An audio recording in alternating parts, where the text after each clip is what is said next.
Douglas, along with the other search engine bully from Optimize This, Rob Anspach from Lancaster, Pennsylvania.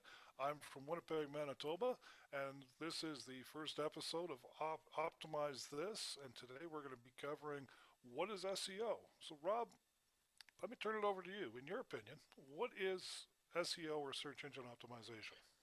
One of the things that I believe SEO is, and Paul could correct me, but in my opinion, search engine optimization takes on it helps your website rank better with uh, effective keywords and content. Now, we're going to cover a lot of things today, and you're going to learn the difference between search engine optimization and search engine marketing. And they're two different, what I call demons, because you're going to hear the terms being thrown around loosely, but also you'll hear the terms used intermingling because some people don't understand that search engine optimization is by far what everybody talks about. But when you bring it back down to earth, search engine optimization needs to be the focus that you take when you think about what your website is supposed to be. How does it reflect? How does it equate? How does it um, get your message out there? There's a lot of beautiful websites out there, but they're never getting seen because they're not optimized with keywords and content to get the search engines to know that you exist. So the prime focus, I think, today is going to be, what, in a nutshell, is search engine optimization. And really, it's taking those keywords and content and making sure that your site shows up somewhere on Google, preferably the first page. Now, um, it's not only just getting that on the first page. Okay, it's getting multiple pages of your website on page one and squeezing out your competitors. It's what we call the bully effect. That's why we're search engine bullies, because we take those keywords and those content to make your website the dominant force when it comes to page one ranking. So, I mean, did I get that right, Paul? I mean, am I on the right track? Well, You want to absolutely. add anything? Well, I mean, again, one of the things I hear people talk about so much now is that search engine optimization or SEO is dead. It's not needed anymore. And I personally feel that that's just excuses put together by um, incompetent web designers to explain why you're not getting ranked, or someone who may be, um,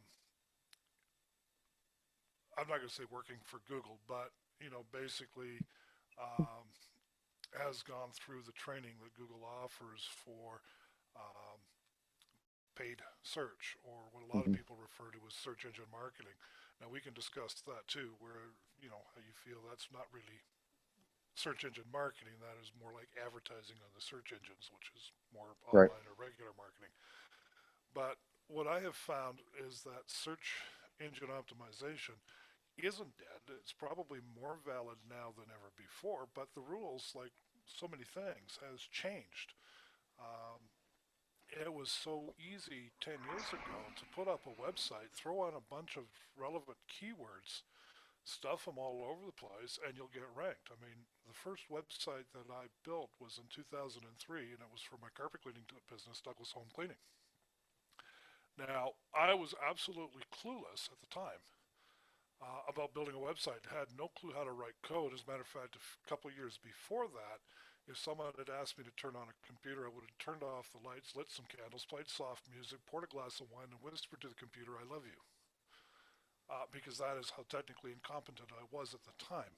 So my first website was already pretty much pre-built for me, and all I had to do was go in and edit and modify the content.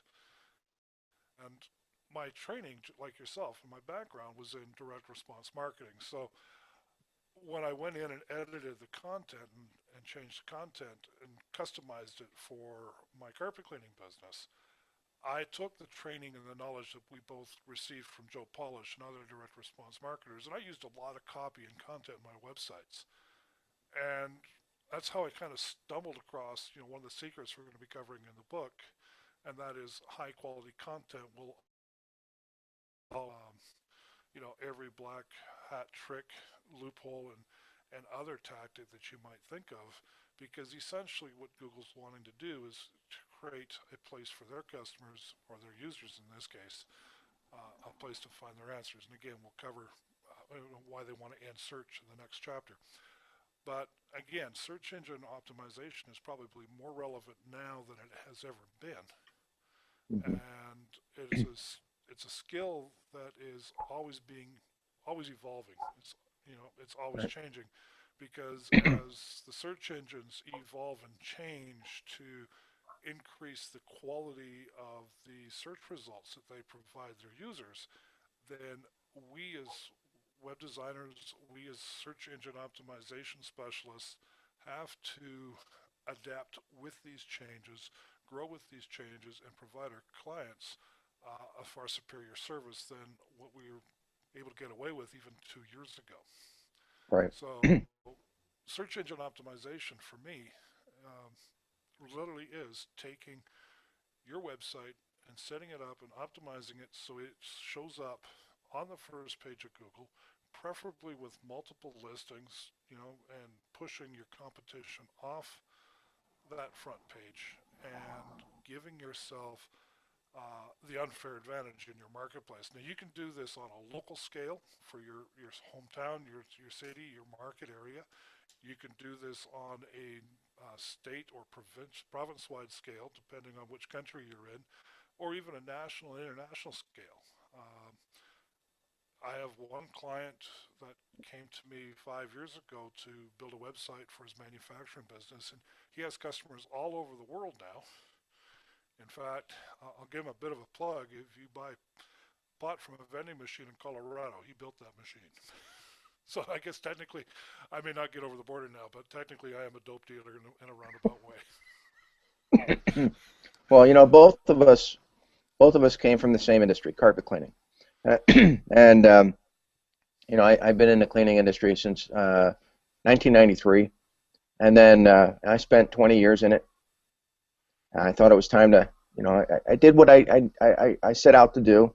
I learned brilliant marketing. I learned how to do SEO because it was in 1996 I hired a web designer to create this beautiful site for my carpet cleaning business, and it never got seen. And I'm like, I just spent $2,000 for something that basically I could have just thrown the money away. Well, the following year, I took the site down and thought, you know what, I'm going to do this myself. I had really no experience with HTML, but I learned, and I made this long sales letter type website, which was the rage back then. The problem with these long websites now is that they don't rank. Back then, I had that site so filled with keywords, so filled with why you need to buy from me, that it stayed ranked for a good 10 years. The problem then is that you have all your content on one page, and there is no way to optimize that to be effective. So your best bet is to take all that content you have and spread it out over 5, 10 pages, whatever is easier. Now you have shorter content on each page, and it's a lot easier now to optimize each page so it complements but competes with the main page to spread your message across Google and get your site to rank faster. And here's the trick. If I had this long sales page and someone was looking for upholstery cleaning in Lancaster, but my first page was optimized for carpet cleaning, they're never going to find me. And this is the mistake I see that a lot of people are doing. They optimize that first page thinking, wow, that's all I need. And then I look at the second page, the third page, the fourth page, and there's nothing. So if they're looking for that upholstery cleaner who happens to be, set up on your, let's say, a tab on your page, they're never going to find it because it's not optimized. So every page needs to be optimized for the keywords and content that are on that page. So if you have carpet cleaning on one page, upholstery on another, tile cleaning, each one now is a separate page that can rank better just for itself. And so when I took my long form website and broke it down into 10 pages in a bigger website, my site just exploded. And people were finding me for services that they never found me for before. So, you know, there is so much you can do now with a website that you couldn't do a couple years ago. But people are still stuck on these old websites that really are just nothing more than an electronic billboard. It needs to have content. You need to have a blog on that website. And we'll get into that in another chapter or another episode. But your website needs to have fresh content on a consistent basis to let Google and the other search engines know that it's still active. And these sites, the owners of these sites just are letting them be abandoned. They're not putting content, they're not editing it, they're not changing it, they're not doing anything to it. They just say, well, here's my money, just let the site go up there and we'll see what what it does for us. That's the wrong approach to website design. It's a wrong approach to thinking that your site's going to do anything for you. If that's your approach, don't put a website up at all, because honestly, you're just throwing your money away.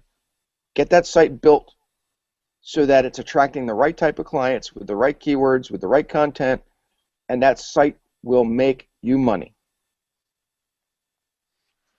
Absolutely. One of the things I'm going to pick on there is you talk about how you've got this beautiful billboard that nobody ever sees. And I like to use the analogy that if you have this billboard in the basement of your house, no one's ever going to see it. I mean, let's Right. face it. We used to talk, Alexa ranks, I think, now the top 20 million websites in the world. Yet there is over a billion websites in the world right now. Mhm. And there's a lot of noise out there. I mean, let's think about it. Every day, well, let's take it a step back. 40 years ago, in the early 70s, uh, we were subjected to about 500 advertising messages a day. And that would be things that we see on TV, in the newspapers, you know, the dealerships, nameplates on the back of vehicles, road signs as we're driving and commuting. We'd see about 500 marketing messages a day. We go back 15 years ago to about 1997, we were getting about 5,000 messages a day, being bombarded Mhm. with buy this, see this, go here, stop here, do this, do that. Today, in 2014, when we're doing this broadcast, we're getting over 13,000 marketing messages a day. We're being inundated. Mhm. We've got the ads on the sides of search results. We have people sending us spam. I mean, if you take a look at my Gmail folder, for example, I have over 400,000 unread emails from people wanting me to buy stuff from them.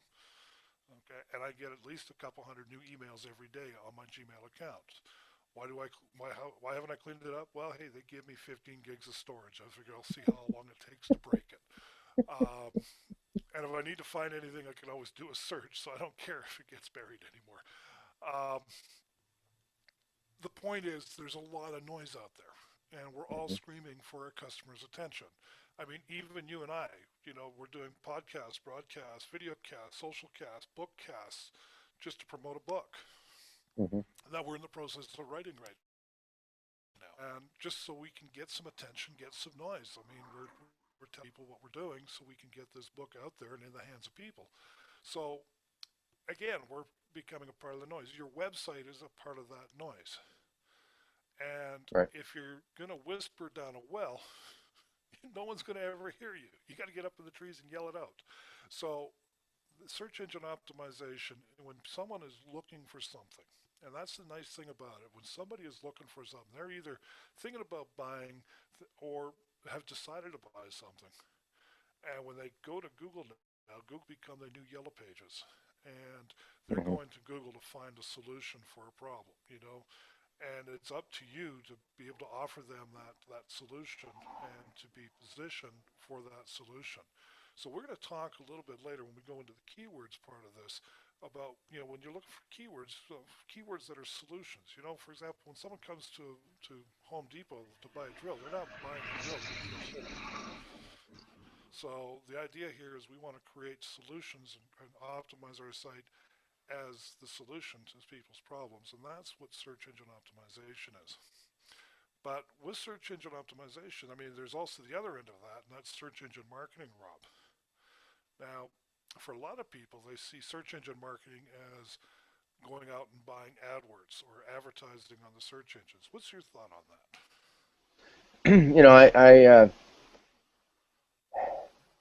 A lot of the things that I do, when I optimize a website based on keywords and content, and I get them ranked on page one, they can essentially cut back on some of their AdWords and pay per click.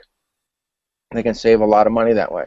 Now, search engine marketing, in my thought, consists of AdWords, pay per click. Anything that you can do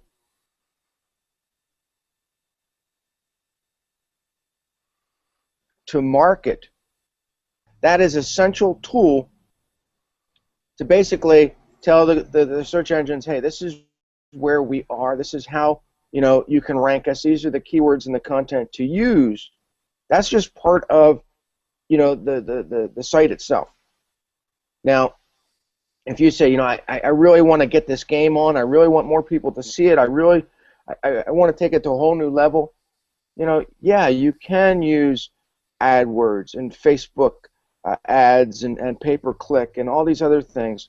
To me, that's the marketing that you need to spend the money on to get that site seen. Do you need to use it? Some would say yes. Others would say no. It just depends on the budget or the promotion that you want to run to get that site out there. I have a lot of clients that basically gave up their AdWords and pay per click once their site was optimized, because now they have 6 or 7 pages squeezing out their competitors.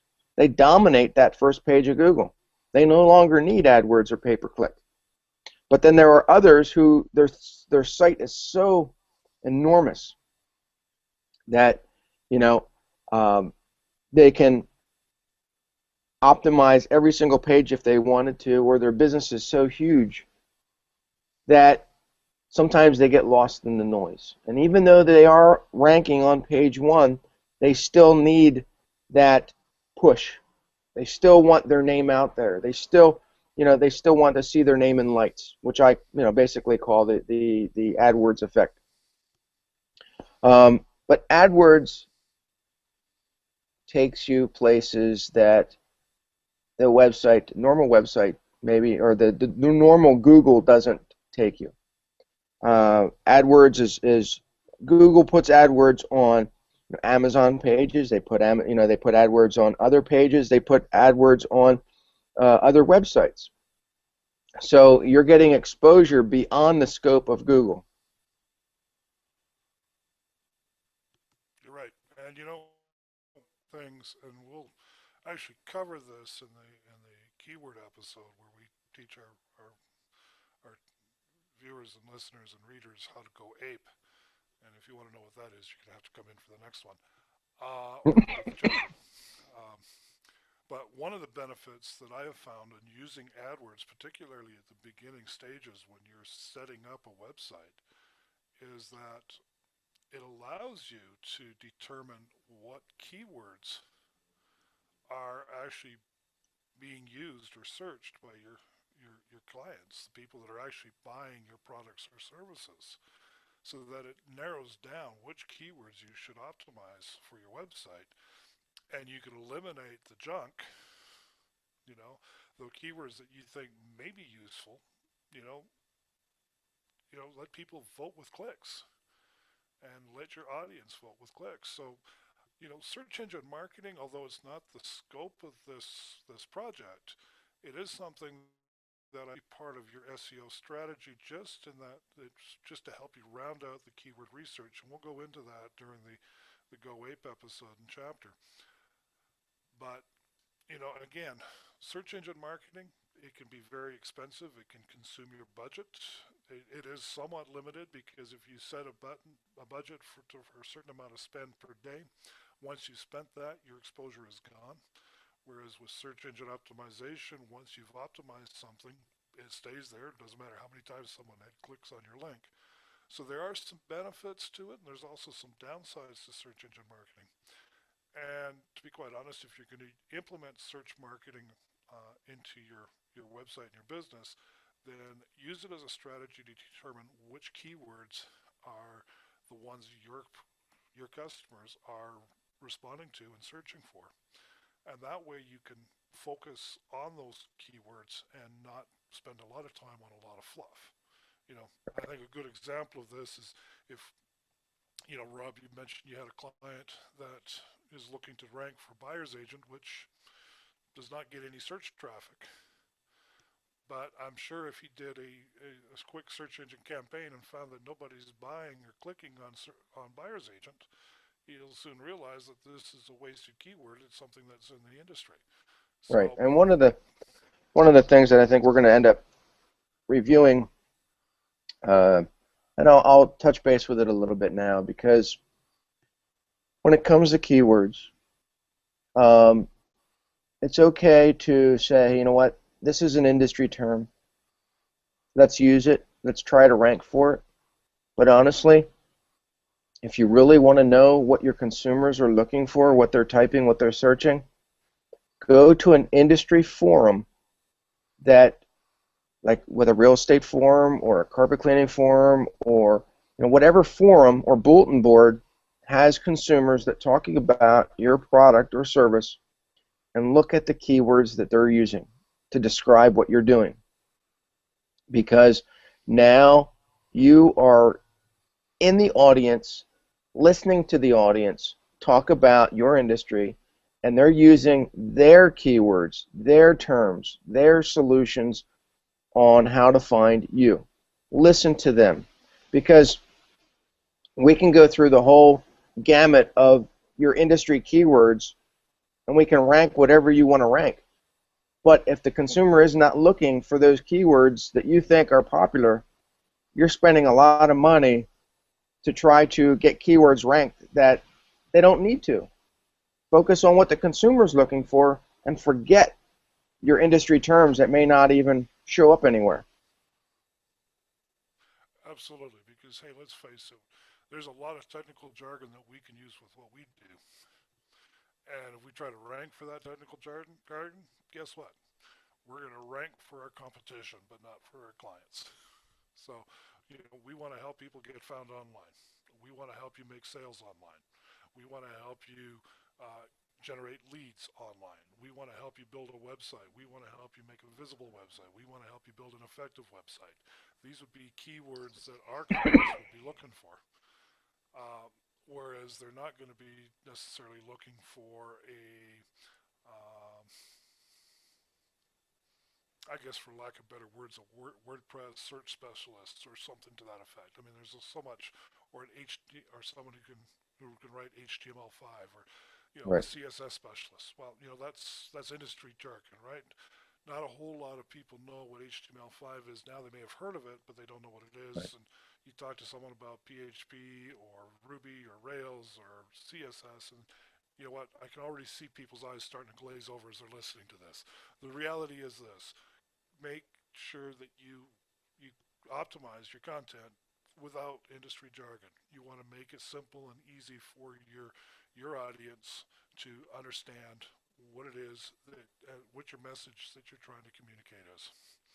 So, with that said, our next episode and next chapter is actually going to be touching on um, how simple and easy search engine optimization is. Search engine SEO really isn't rocket science, even though a lot of people like to think make you think it is. You follow these simple steps, and you'll find out that search engine optimization is a very simple and easy thing for you to do for your website. So I invite you to come back to the next one and join us as we explore what search engine optimization is.